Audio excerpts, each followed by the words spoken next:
Howdy, y'all. GooseFathr here. We have a massive hotfix that just came in the game, trying to correct all the mistakes they made with Pig. Unfortunately, it's a little bit of a gutting for us.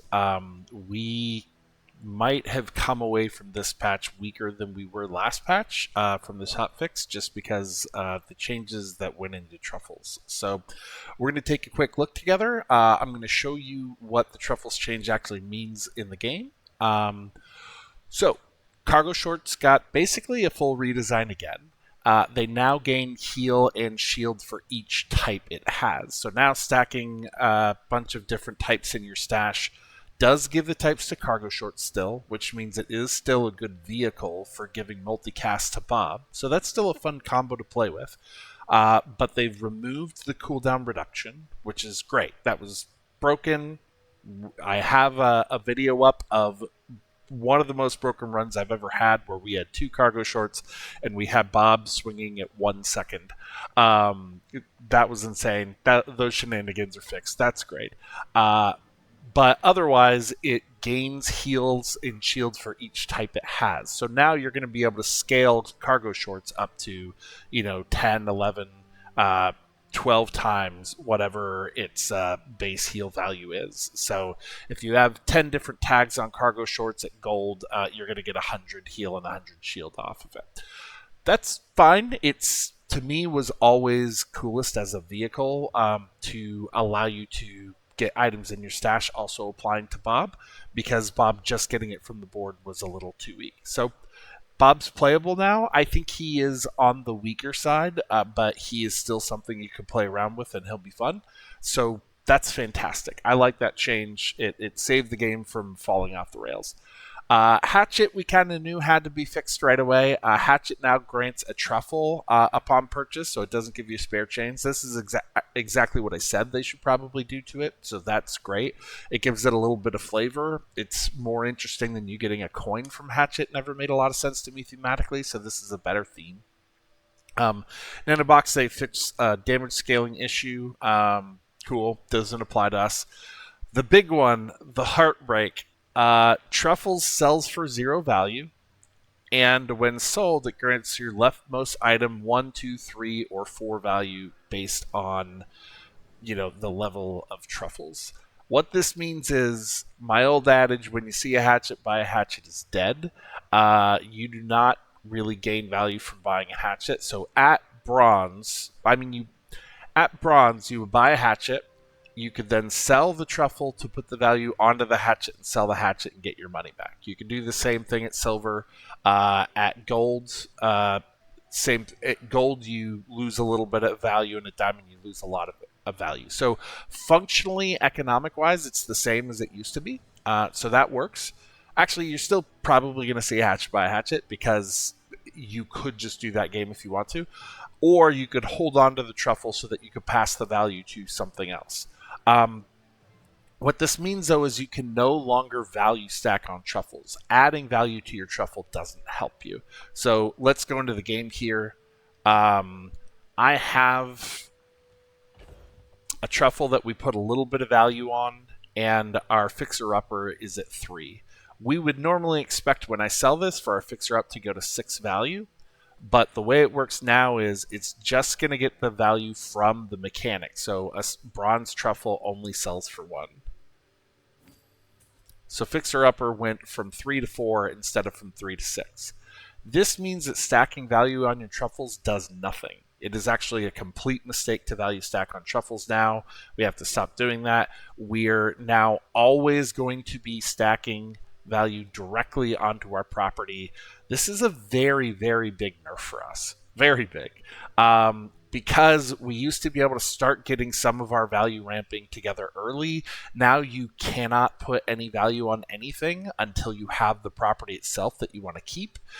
This means Fixer is back to being kind of our one and only main property to stack value on, with the exception of pawn shop shenanigans and whatnot that was always pretty difficult to pull off, took a lot of investment, and only panned out like a third of the time.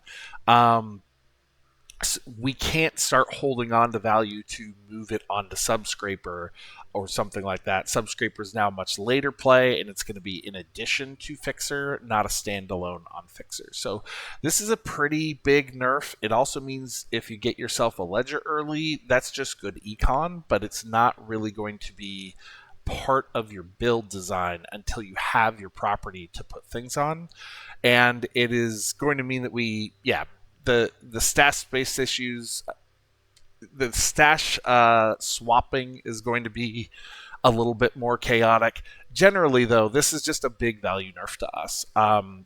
We're significantly weaker than we were last patch in terms of value stacking on properties from this change. So that's a little unfortunate that had to die at the hands of them making Truffles a lot more ubiquitous. You are going to get Truffles a lot more, so you will get like 2 or 3 extra value to sprinkle here or there on your properties. And you'll be buying hatchets, and vending machine will be really strong for that particular reason. So it will still be valuable to give you some ancillary value stacking onto your properties. But it definitely doesn't function the way it used to. And then another change that really needed to happen is that all of the different loot items no longer pass the enchantment onto the next item when you sell them. Truffles was double broken for us because we could always you could put a truffle onto any item, which meant that you were able to go to the random enchant vendor, pop your truffles in, see what the enchant was, pick where it's going, and then throw the enchant onto that item. In the previous patch, we didn't do that very often because your truffle had all your value. So it kind of had to go on your property to get all the use out of it that you've been stacking. But now, because we have truffles just lying around everywhere, you would easily be able to have a truffle that you didn't do any value stacking on. You'd be able to instantly get the enchant, see what it was, pick where you were going to put it. So that was way too strong since we had so much access to it and nobody else did. And just generally speaking, I think they want enchants to be rare and more random. I'm not sure I love that. I kind of like that there's some mechanics you can do to get a little bit less randomness in that, but it is more balanced. It's definitely more balanced.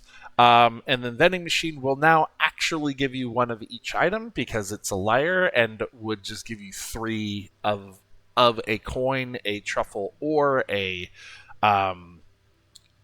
chocolate bar. Now it definitely gives you 1 of each. So now it is constant access each day to a brand new truffle.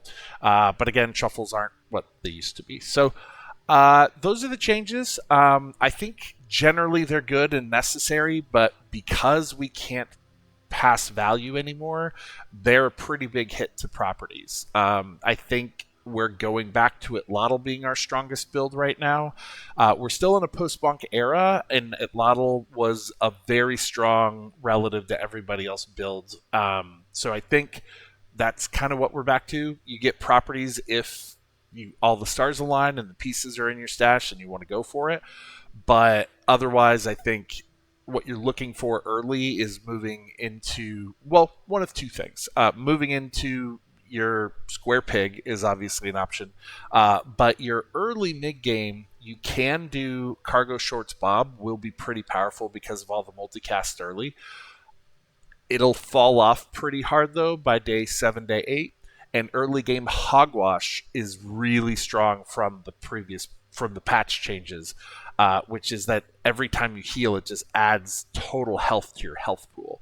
That one is very, very powerful. It's strong all the way up until day 6, day 7. So if you see a hogwash between days 2 and day 4, you just grab it. You put a bunch of small heals on your board, especially with the uniwashi or unwashed bird, as I like to call it, where you get multicast from just having the hogwash on your board too. That is a lot of sustain. So that is some powerful semi-mid game options for us. But otherwise, that's it. Those are the changes. Bob cargo short shenanigans are a thing of the past. Bob cargo shorts is still a combo, but it's just a regular build now. It's not the insanity that it was. If you are wondering what that was or were interested in seeing it in its full glory, check out just the video before this one in the playlist. We got Bob to the moon. So That's it. Thanks so much for watching. I hope that was helpful, and I will see you in the bazaar.